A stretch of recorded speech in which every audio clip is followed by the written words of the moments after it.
दोस्तों, इनोवेशन की कीमत क्या होती है? हम सोचते हैं लेट नाइट काम करना, कॉफ़ी पीना, कोडिंग करना।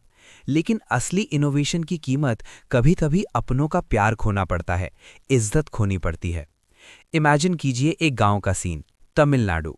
एक आदमी सड़क पर चल रहा है, लोग उसे देखकर दरवाजे बंद कर रहे हैं, औरतें उसे देखकर थूक रही हैं, बुजुर्ग कह रहे हैं ये आदमी पिशाच बन गया है, ये औरतों के गंदे कपड़े ढूंढता है, ये राक्षस है।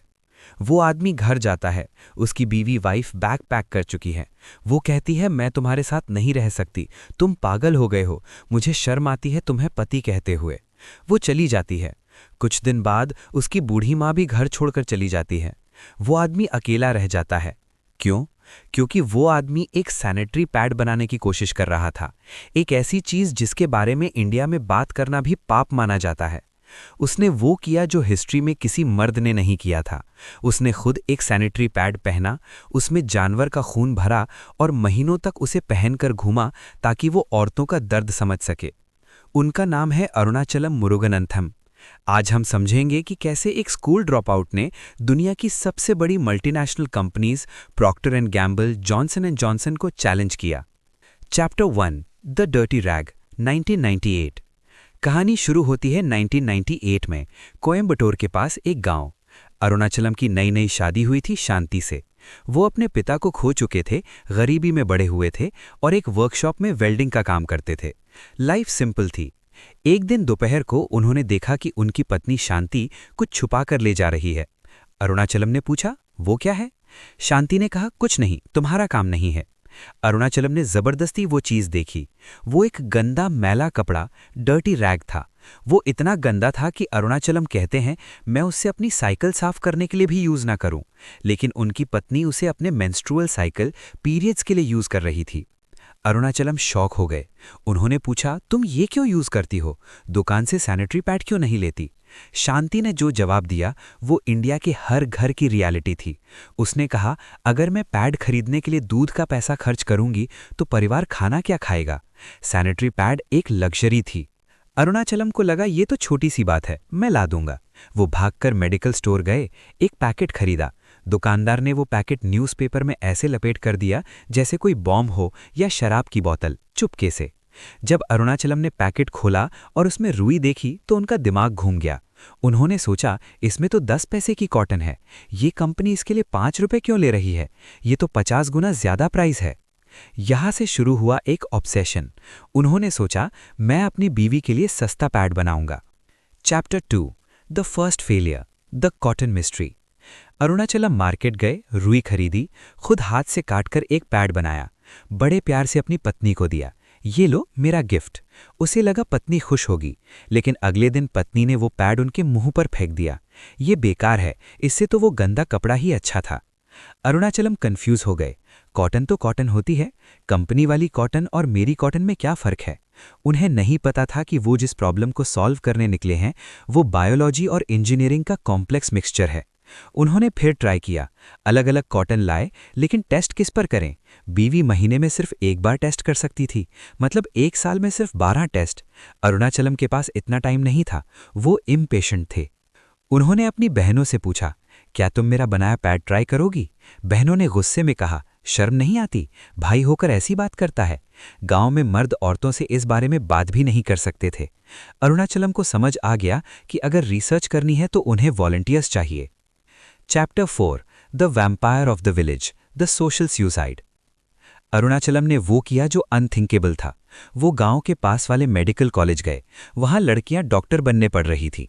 उन्हें लगा ये एजुकेटेड हैं, ये समझेंगी। वो गेट पर खड़े हो गए और लड़कियों से पूछने लगे, क्या आप मेरा पैड यूज करके फीडबैक देंगी? लड़कियां डर गईं। उन्हें लगा ये कोई परवर्ट है। जैसे तैसे उन्होंने कुछ मेडिकल स्टूडेंट्स को मनाया, लेकिन फीडबैक कैसे मिलेगा? वो लड़कियां शर्म के मारे यूज्ड पैड्स कूड़ेदान में फेंक देती थीं। अरुणाचलम उन पैड्स को निकालते, उन्हें खोलते, देखते कि खून कहाँ तक स्प्रेड हुआ है, स्मेल करते, एनालाइज करते। गांव वालों ने उन्हें देख लिया। एक आदमी हाथ में खून से सने हुए पैड्स लेकर बैठा है। अफवाह फैल गई कि अरुणाचलम काला जादू कर रहा है, ये औरतों के खून से वशीकरण करेगा। कुछ ने कहा ये पागल है, इसको औरतों की गंदी चीजें देखने की बीमारी लग गई है। सबसे बड़ा धक्का तब लगा जब उनकी पत्नी शांति ने कहा, तुमने मेरी नाक कटवा दी, मैं अब तुम्हारे साथ नहीं रह सकती। वो उन्हें छोड़कर चली गईं। फिर उनकी माँ चली गईं। अरुणाचलम अकेले रह गए। गांव ने उन्हें सोशल बॉयकॉट कर दिया। न कोई बात करता, न कोई पानी देता। Chapter 5 the man who became a woman, the ultimate sacrifice. Arunachalam टूट चुके थे, लेकिन उनका जुनून अब पीक पर था। उन्होंने सोचा, कोई औरत मेरी मदद नहीं करेगी, मुझे खुद औरत बनना पड़ेगा। उन्होंने रिवर्स इंजीनियरिंग की। उन्होंने एक फुटबॉल ब्लैडर, रबर बैग लिया, उसमें बकरी का खून भरा। खून जम न जाए इसलिए उसमें केमिकल मिलाया। उस ब्लैडर को एक ट्यूब से जोड़ा और उस ट्यूब को अपने अंडरवेयर के अंदर लगाया। जब वो चलते तो वो ट्यूब दबती और खून निकलता, बिल्कुल वैसे ही जैसे पीरियड्स में होता है। सोचिए, एक मर्द सैनिटरी पैड पहने हुए, कमर पर खून की थैली बांधे हुए, वो 5 दिन तक गांव में घूमे, साइकिल चलाई, भागे, सोए, ताकि वो चेक कर सकें कि लीक कहाँ होता है, गीलापन कैसा लगता है।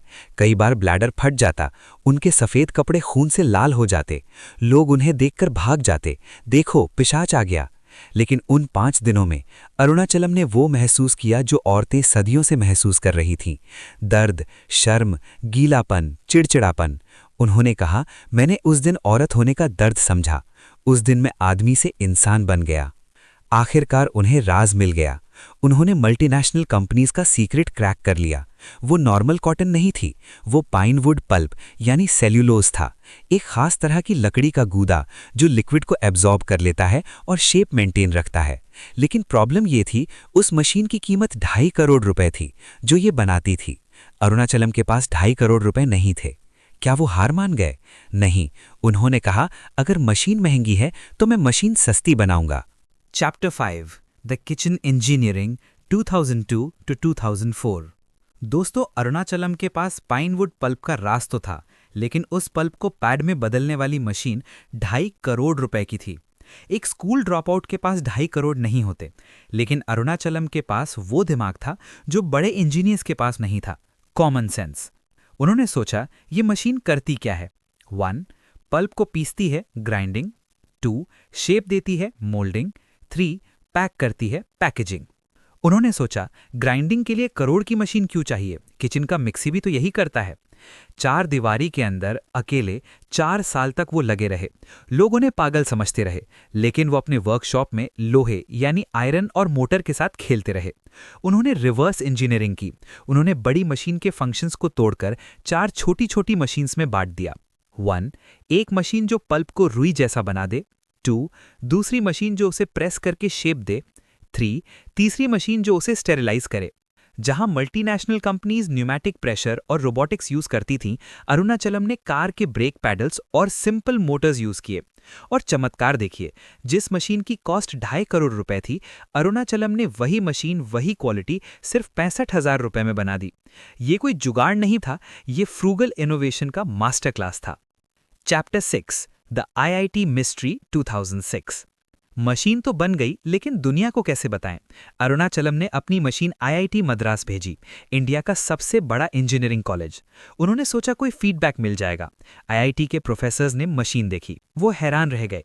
इतनी सिंपल, इतनी एफिशिएंट और इतनी सस्ती। उन्हें लगा ये किसी बड़े साइंटिस्ट या प्रोफेसर ने बनाई है। उन्होंने अरुणाचलम को फोन किया, सर, आपकी मशीन रेवोल्यूशनरी है, हम इसे नेशनल इनोवेशन अवार्ड के लिए भेज रहे हैं। अरुणाचलम वहां गए, इंग्लिश नहीं आती थी, टूटे फूटे शब्दों में समझाया। जब प्रोफेसर्स को पता चला कि ये आदमी स्कूल ड्रॉप आउट है और वेल्डिंग का काम करता है, तो उन्हें यकीन नहीं हुआ। 2006 में अरुणाचलम ने प्रेसिडेंट प्रतिभा पाटिल के हाथों से नेशनल इनोवेशन अवार्ड लिया। वो आदमी जिसे गांव वालों ने पिशाच यानी वैम्पायर कहा था, अब प्रेसिडेंट हाउस में खड़ा था। Chapter 7 the billion dollar refusal, the philosophy. जैसे ही न्यूज़ फैली, बड़ी कंपनियां गिद्ध यानी वल्चर्स की तरह आ गईं। कॉर्पोरेट एग्जीक्यूटिव्स अपना सूटकेस लेकर आए। उन्होंने कहा, मिस्टर मुरुगनंथम, हमें अपना पेटेंट बेच दो, हम आपको करोड़ देंगे, आपकी लाइफ सेट हो जाएगी, आपको कभी काम नहीं करना पड़ेगा। यहाँ 99% लोग साइन कर देते, लेकिन अरुणाचलम ने जो किया वो बिजनेस स्कूल्स में नहीं पढ़ाया जाता। उन्होंने कहा, नो। उन्होंने कहा, अगर मैं तुम्हें ये पेटेंट बेच दूंगा तो तुम वापस इस मशीन को महंगा कर दोगे, तुम प्रॉफिट कमाओगे और मेरी गांव की औरतें वापस गंदा कपड़ा यूज करेंगी। उन्होंने अपनी मशीन ओपन सोर्स कर दी। उन्होंने कहा, मैं ये मशीन बड़ी कंपनीज को नहीं बेचूंगा, मैं ये मशीन सेल्फ हेल्प ग्रुप्स और गांव की औरतों को बेचूंगा। उन्होंने एक नया मॉडल बनाया। औरतें मशीन खरीदेंगी बैंक लोन लेकर, वही पैड्स बनाएंगी, वही पैड्स बेचेंगी। इससे सिर्फ पैड्स नहीं बिकेंगे, औरतों को रोजगार मिलेगा, एम्प्लॉयमेंट। एक तीर से दो निशाने, हाइजीन भी और इनकम भी। Chapter 8, the reunion, the real success. Arunachalam famous हो गए थे। बीबीसी, सीएनएन, अल जजीरा सब उनका इंटरव्यू लेने आ रहे थे, लेकिन उनका दिल खाली था। एक दिन उनके फोन की घंटी बजी। दूसरी तरफ एक जानी पहचानी आवाज थी, उनकी पत्नी शांति। 5 साल बाद शांति ने टीवी पर अपने पति को प्रेसिडेंट से अवार्ड लेते हुए देखा था। उसे अपनी गलती का एहसास हुआ। उसने रोते हुए कहा, मुझे माफ कर दो, मैं डर गई थी, मुझे लगा तुम पागल हो गए हो। अरुणाचलम ने कहा, मैं पागल ही हूं, लेकिन अब मैं फेमस पागल हूं। वो वापस आ गईं, उनकी माँ वापस आ गईं। गांव वाले जो उन्हें देखकर थूकते थे, अब हार माला लेकर खड़े थे। अरुणाचलम कहते हैं, अवार्ड मिलना सक्सेस नहीं है, पैसा मिलना सक्सेस नहीं है। जब मेरी बीवी वापस आई, वो मेरी असली सक्सेस थी। Chapter 9, the butterfly effect, present day. आज अरुणाचलम मुरुगनंथरम की मशीन्स इंडिया के 29 स्टेट्स में लगी हुई हैं। 1300 से ज़्यादा मशीन्स, हज़ारों औरतों को नौकरी मिली है, लाखों औरतों को बीमारियों से बचाया गया है। दुनिया के 27 देशों में उनकी मशीन एक्सपोर्ट होती है। टाइम मैगजीन ने उन्हें 100 most influential people in the world में शामिल किया, बिल गेट्स और ओबामा के साथ। बॉलीवुड ने उन पर मूवी बनाई, पैडमैन, अक्षय कुमार। वो आज भी उसी गांव में रहते हैं, वही सिंपल शर्ट पहनते हैं। वो आज भी इंग्लिश गलत बोलते हैं, लेकिन उनकी बातें ऑक्सफोर्ड प्रोफेसर सुनने आते हैं। Conclusion, Lakshmi versus Saraswati. अरुणाचलम एक बहुत गहरी बात कहते हैं। इंडिया में लोग लक्ष्मी यानी पैसे के पीछे भागते हैं, लेकिन अगर आप सरस्वती यानी नॉलेज या प्रॉब्लम सॉल्विंग के पीछे भागोगे तो लक्ष्मी खुद ब खुद आपके पीछे आएगी। उन्होंने हमें सिखाया कि इनोवेशन के लिए डिग्री नहीं चाहिए, प्रॉब्लम दिखनी चाहिए। डर के आगे जीत है। अगर वो गांव वालों के तानों से डर जाते तो आज भी वेल्डिंग कर रहे होते। प्रॉफिट से बड़ा पर्पस होता है। उन्होंने करोड़ ठुकरा दिए ताकि औरतों की जिंदगी बच सके। दोस्तों, अरुणाचलम पैडमैन सिर्फ इसलिए नहीं बने क्योंकि उन्होंने पैड बनाया। वो हीरो इसलिए बने क्योंकि उन्होंने उस दर्द को महसूस किया जिसे समाज ने अछूत यानी अनटचेबल बना रखा था। अगर एक स्कूल ड्रॉप आउट जिसे वैम्पायर बोला गया वो दुनिया बदल सकता है, तो आप किसका इंतजार कर रहे हैं? लोग हंसेंगे, हंसने दो, क्योंकि जो इतिहास बनाते हैं लोग उन पर ही हंसते हैं। Stay mad, stay innovative, keep building. जय हिंद।